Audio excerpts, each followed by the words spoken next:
ኣብ መጀመርያ እዚ ፊልም ሓደ ኣቦ ምስ ወዱ ኮይኑ ናይ ቦክስ ጨወታ የርኢ ኣለዉ። ናይቲ ቆልዓ ሽሙ ትራቪስ ኦስተን ኮይኑ ሓያል ባህሪ ነይርዎ። ዝፈተዎ ሰብ እናተባህሉ ዘርኢ ትዕግስቲ ይነበሮን ተስፋ ከይቆረፀ እውን ይቃለስ። ናይቶም ኣስሓፍቱ ስም ድማ ኬሊ እዩ። ትራቪስ ንሓፍቱ ብጣዕሚ ይፈትዋላ እንተነበረ ኣብቶም ቤተሰብ ውሽጢ ግና ብዙሕ ሰላም ኣይነበሮምን። ኣቦኡ ናይ ቁማር ወልፊ ስለ ዝነበሮ ኩሉ ግዜ እናተሰዓረ ይመፅእ። እዚ ከዓ እቲ ሂወቶም ዝገደደ ከቢድን ዝተወሳቆለን ንክኸውን ይገብሮ። ድሓር ግን ሓደ ውሳነ ይውስኑ። ኣቦኡ ንትራቪስ ሒዝዎ ናብ ናይ ቆልዑ መዕበይ ድርጅት ይኸይድ። ትራቪስ በጣዕሚ ተናዲዱን ንኣቦኡ እውን ተመሊሱ ክወቅዖ ይብል። ኣቦኡ እውን ብዙሕ ከይተኸራኸሮ ንክወቅዖ ይፈቅደሉ። ግን ድሕሪ እቲ ውቅዒት ኣቦኡ ተመሊሱ ንትራቪስ ድማ ኣብኡ ገዲፍዎ ይኸይድ። እታ መዓልቲ ንትራቪስ ኣብ ሂወቱ እታ ዝኸፍአት መዓልቲ እያ ነይራ። እናጎየየ ካብ ምብ ከይወፃ እውን ካሊእ መማረፂ ክገብር ኣይከኣለን። ናይ ባዕሉ ቤተሰብ ኣብ ሓደ ዘይፈልጦ ቦታ ገዲፎሞ ምኻዶም ንምቕባል እውን ይከብዶ። ብዙሓት ዓመታት ሓሊፎም ሕዚ ትራቪስ ወጣት ወዲ ይኸውን። ሓያል ናይ ቦክስ ተፃዋቲ እውን ይኸውን። ሕዚ እቲ ዝዓበየ ናይ ዓለም ቦክስ ፀወታ ክገብር ኣብ ዝግጅት እዩ ዝርከብ።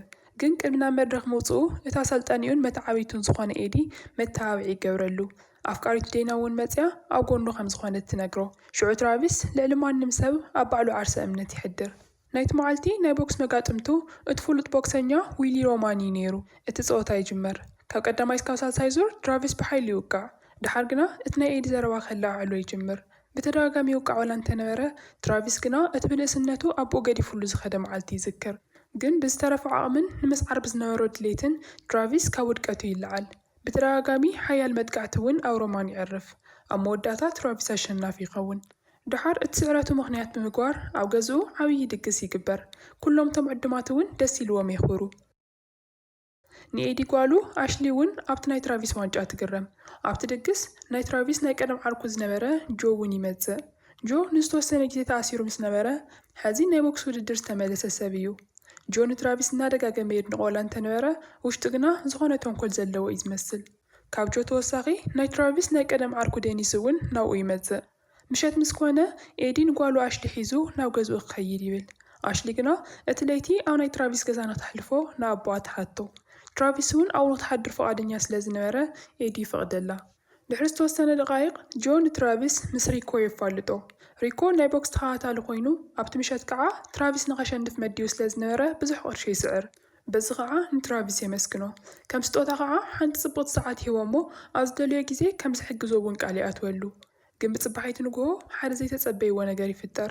ዴና ናብ ኣሽሊ ተተስኣ ምስ ከደት ኣሽሊ በዝሒ ሓሽ ወሲዳ ሞይታ ትረኽባ። ኩሉ ሰብ ይድንግፅ። በተለይ ድማ ኤዲ ጓሉ ወዲቓ ከምዘይትንቀሳቐስ ክርኢ እንከሎ ብጣዕሚ ይሓዝን። ኣብቲ ቀብሪ ሰዓት እውን ልቢ ተሰይሩ ደው ኢሉ የፋንዋ። ብድሕሪ እዚ ኤዲ ዝነበሮ ንዴቱ ኣብ ትራቪስ ይዋፅኦ። ናይ ኣሽሊ ሞት ተጠያቂ እውን ትራቪስ ከም ዝኾነ ይኣምን። በዚ ምክንያት ከዓ እቲ ጉዳይ ብፍርዲ ቤት ንክተሓዝ ይውስን። ድሕሪ ዝተወሰነ መዓልቲ ናይ ትራቪስ ጠበቓ እቲ ጉዳይ ብቐሊሉ ከሸንፉ ከም ዝኽእሉ ይነግሮ። ምክንያቱ እቲ ነገር ዝገበሮ ትራቪስ ከም ዘይኮነ ፍሉጥ እዩ ነይሩ። ትራቪስ ግና ብውሽጡ ትጣዕሳ ሰላም ክህቦ ኣይከኣለን። በዚ እውን ትራቪስ ጥፋተኛ ከም ዝኾነ ክኣምን ይብል። ምንም ወላ እኳ ተዘይገበረ ንክልተ ዓመት ንክእሰር ግና ባዕሉ ይውስን። እቲ ጠበቓ ክከራኸረሉ ከም ዝኽእል ወላ እንተነገሮ ትራቪስ ግና ኣድላይ ከም ዘይኮነ ይምልሰሉ። እቲ ንሱ ዝገብሮ ዘሎ ዝሓሸ መማረፂ ከም ዝኾነ እውን ንኩሎም የረድኦም። ድሓር ኣብ ውሽጢ ቤት ማእሰርቲ ትራቪስ በቶም ካልኦት እሱራት ብተደጋጋሚ ይፀረፍ። ምስቶም ናይ ቤት ማእሰርቲ ሓለውቲ ንክበኣስ ክሓትዎ ከለው ትራቪስ ግና ፈቃደኛ ኣይነበረን። ኩሉ ግዜ ዴና መፅያ ትጥይቆን ከላ ከዓ ንዕኡ እምንቲ ኮይና ከም ትፅበዮ ቃል ተኣትወሉ። ሓደ መዓልቲ ብዙሓት እሱራት ተኣኪቦም ንትራቪስ የጥቅዕዎ። ብጣዕሚ ብዙሓት ስለ ዝነበሩ ከዓ ዓርሱ ክከላኸል እውን ኣይከኣለን። ኣብቲ ቀፃሊ መዓልቲ ንትራቪስ ኣቦኡ ክጥይቆ ኢሉ ናብቲ ቤት ማእሰርቲ ይመፅእ። ትራቪስ ድሕሪ ብዙሕ ዓመታት እዩ ነቦኡ ዝሪኦ ዘሎ። ከዋግዖ ከሎ እውን እቲ ዘረብኦ ናይ ትራቪስ ናይ ቀደም ተዘክሮ እናምፅአ ስምዒት ይጎድኦ። ተመሊሱ ናብ ክፍሉ ምስ ከደ ሕዚ እውን ካሊእ ተኣሳሪ ኣብኡ ይፀንሖ። ካብቶም ትማል ዝወቅዕዎ ሓደ ኮይኑ ሕዚ እውን ንክወቅዖ እዩ መፂኡ ዘሎ። ሕዚ ግና ትራቪስ ዓርሱ ክቆፃፀር ኣይከኣለን። ክሳብ ዓርሱ ስሒቱ ዝወድቕ እውን እናደጋገመ ይወቅዖ። ግን በዚ ተግባሩ ምክንያት ከዓ ትራቪስ እንደገና ተወሳኺ ዓመታት ንክእሰር ይፍረደሉ። ብጣዕሚ እናኸበዶ ከዓ ዴና ደው ኢሉ ድሕሪ እዚ ንክትርስዖ ይነግራ። ዴና እውን እቲ ዘረብኡ ልባ ንክስበር ይገብር።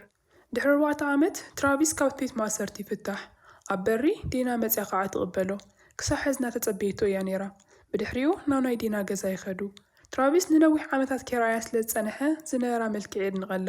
ሓደ ግዜ እውን ይስዕማ እሞ ብጣዕሚ ከም ዝናፈቓ ይነግራ። ዴና እውን ከም ዝናፈቐቶ ምስ ነገረቶ ምግቢ ንክበልዑ ትወስዶ። ኣብ ድራርን ከለዉ ከዓ ብዛዕባ ጆ የልዕሉ ሕዚ ናይ ቦክስ ናይ ዓለም ቻምፒዮን ከም ዝኾነ ከዓ ትነግሮ።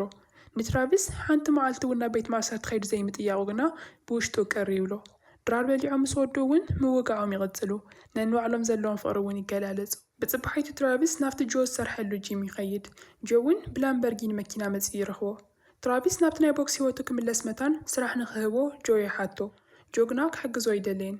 እቲ ልዕሊ ኩሉ ዘናድድ ነገር ከዓ እዚ ኩሉ ዓመታት ንጆ ሰልጣኒኡ ኤዲ ምንባሩ እዩ።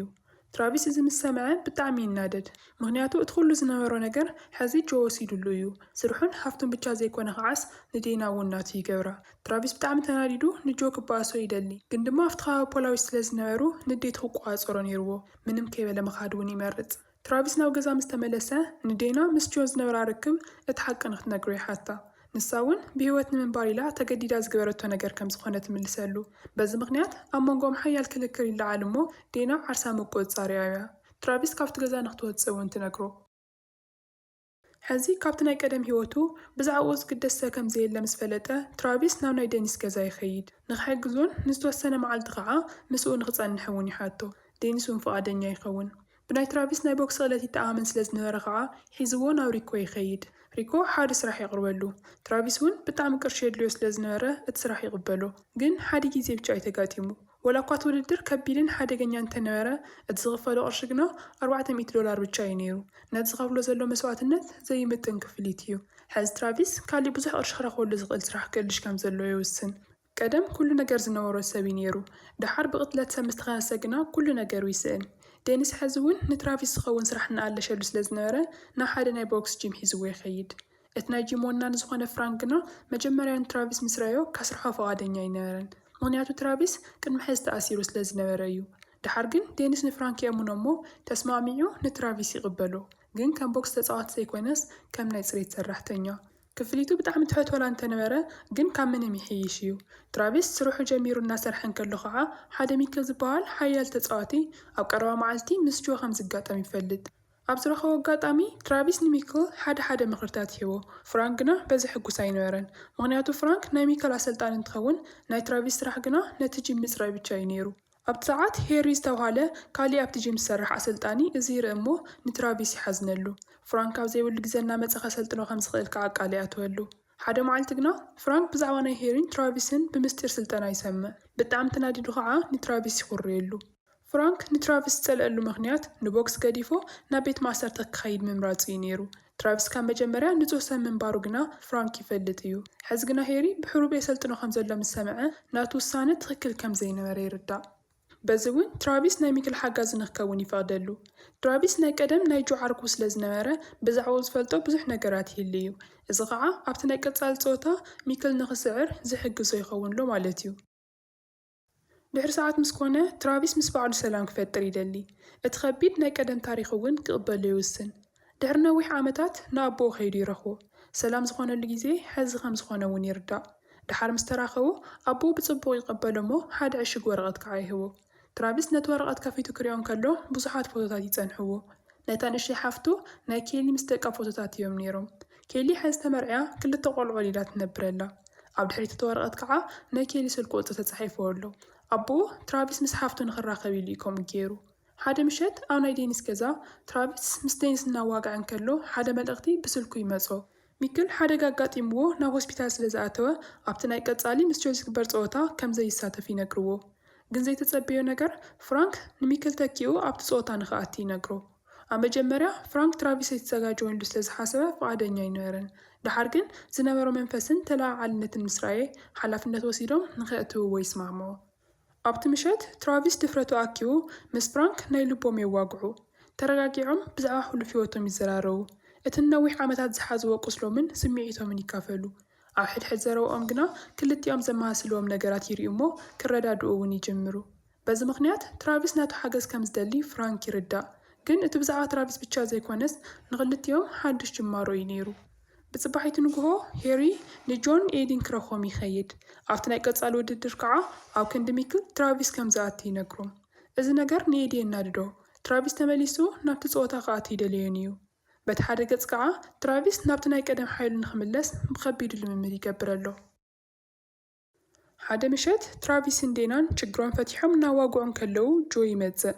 ኣብ ካፌን ከለዉ ጆ መጺኡ ብደገ ይጽበዮ እሞ ንትራቪስ እውን ከዛርቦ ይደሊ።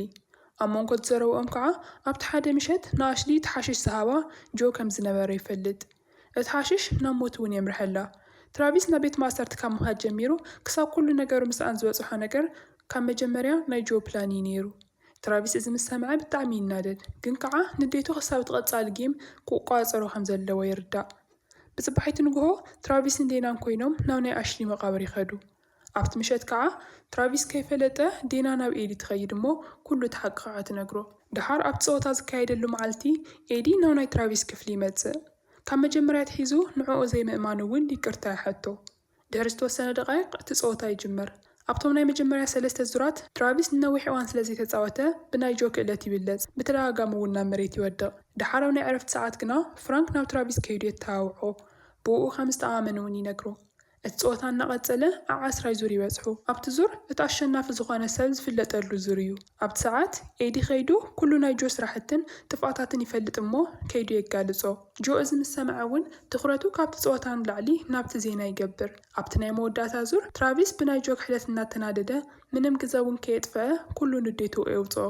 ብተደጋጋሚ ብዓብዪ ሓይሊ እውን ይወቅዖ። ኣብ መወዳእታ ጆ ካብቲ መድረኽ ወፂኡ በቲ ገመድ ሓሊፉ ንክወድቕ ይገብሮ። ሽዑ እቶም ዜና ዘንብቡ እውን ዝዛረብዎ ስኢኖም ሱቕ ይብሉ። ምክንያቱ ከምዚ ዓይነት ፀወታ ርዮም ኣይፈልጡን ነይሮም። በዚ ከዓ ትራቪስ ናይ ፀወታ ኣሸናፊ ተባሂሉ ይሽለም። ናይ ዓለም ቻምፒዮን እውን ይኸውን እሞ ሽሙ ከዓ ናብቲ ናይ ቀደም ክምለስ ይኽእል። ብጽባሒቱ ዴናን ትራቪስን ናብ ናይ ኬሊ ገዛ ክኸዱ ይውስኑ፣ ናብታ ንብዙሕ ዓመታት ዘይረኣያ ንእሽተይ ሓፍቱ። ኣብ መወዳእታ ምርኻቦም ከዓ ንኽልቲኦም ፍሉይ ግዜ ይፈጥረሎም። ናይ ብዙሕ ዓመታት ናፍቖቶም እውን የውፅኡ። እቲ ብንእሽተዮም ክረኽብዎ ዘይከኣሉ ናይ ቤተሰብ ፍቕሪ እውን ሕዚ ዝምለስዎ እዩ ዝመስል።